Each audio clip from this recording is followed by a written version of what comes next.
एक लंबे युग में पृथ्वी पर भगवान राम के दिव्य प्रवास के समापन के बाद दुनिया त्रेता युग के स्वर्ण युग को पीछे छोड़ते हुए एक नए युग में परिवर्तित हो गई। इस बदलते वैश्विक ज्वार में भक्ति के प्रतीक और राम के एक उत्साही शिष्य हनुमान ने खुद को उदासी के समुद्र में डूबा हुआ पाया, जो राम के शासनकाल के दिनों के लिए तरस रहे थे। उनका हृदय उत्कंठा से भरा हुआ था।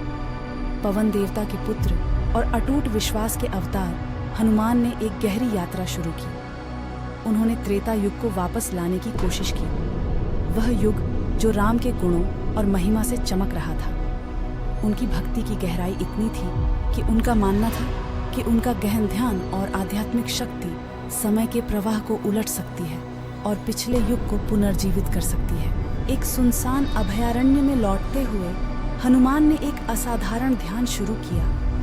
उनकी भक्ति की शुद्धता से प्रेरित उनकी आध्यात्मिक ऊर्जा ब्रह्मांड के ताने बाने के साथ प्रतिध्वनित होने लगी। जैसे जैसे वह अपने ध्यान में गहराई से उतरते गए, उनकी शक्ति की प्रतिध्वनि ने समय के नाजुक संतुलन को अस्थिर करना शुरू कर दिया। समय की अथक प्रगति के अनुरूप दुनिया ने अभूतपूर्व विसंगतियों का अनुभव करना शुरू कर दिया।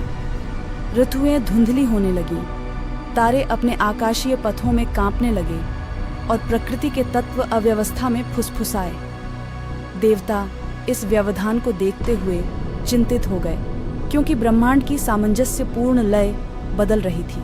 दिव्य निवासों में ब्रह्मांडीय व्यवस्था के संरक्षक और भ्रम के विनाशक भगवान शिव ने हनुमान के ध्यान के कारण होने वाली उथल पुथल को महसूस किया। हनुमान की पीड़ा को समझते हुए, लेकिन ब्रह्मांडीय कानून को बनाए रखने की आवश्यकता को पहचानते हुए शिव ने हस्तक्षेप करने का फैसला किया।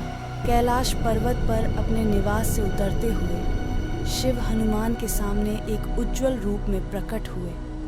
उनकी उपस्थिति जबरदस्त शक्ति और शांत कृपा का मिश्रण थी। महादेव के आगमन को महसूस करते हुए हनुमान ने अपना ध्यान बंद कर दिया और श्रद्धा से झुक गए। शिव ने युगों के ज्ञान को प्रतिध्वनित करने वाली आवाज के साथ हनुमान से बात की। उन्होंने राम के प्रति हनुमान की बेजोड़ भक्ति को स्वीकार किया, लेकिन समय की अपरिवर्तनीय प्रकृति को समझाया। शिव ने कहा, हे हनुमान, आपकी भक्ति अद्वितीय है, लेकिन समय का प्रवाह ब्रह्मांड का शाश्वत सत्य है। प्रत्येक युग का अपना उद्देश्य होता है और दुनिया को आगे बढ़ना चाहिए। त्रेता युग गौरव का समय था, लेकिन इसका अंत ब्रह्मांड के विकास के लिए आवश्यक था।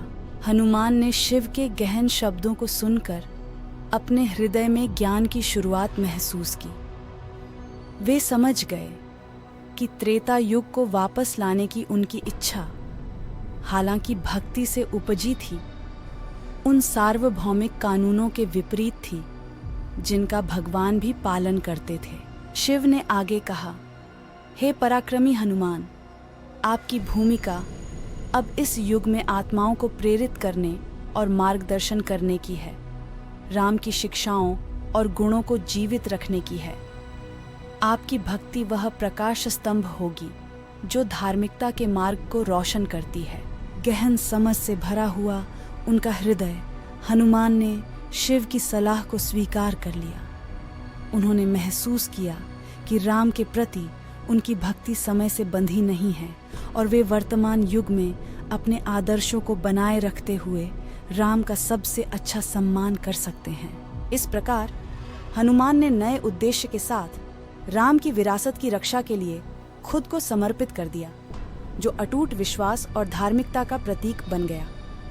उनकी कहानी, जो समय के प्रवाह और भक्ति की शाश्वत प्रकृति का एक मार्मिक अनुस्मारक है, हमें प्रेरित करती है। हमें सिखाती है कि सच्ची भक्ति वर्तमान को अपनाने और उन गुणों को जीने में निहित है जिन्हें हम संजोते हैं। इस कहानी में त्रेता युग को पुनर्जीवित करने की हनुमान की खोज, लौकिक नियमों की स्वीकृति और भक्ति की कालातीत प्रकृति के बारे में एक गहरी कथा बन जाती है, जो विश्वास, प्रेम और ज्ञान के प्रमाण के रूप में समय के गलियारों में प्रतिध्वनित होती है।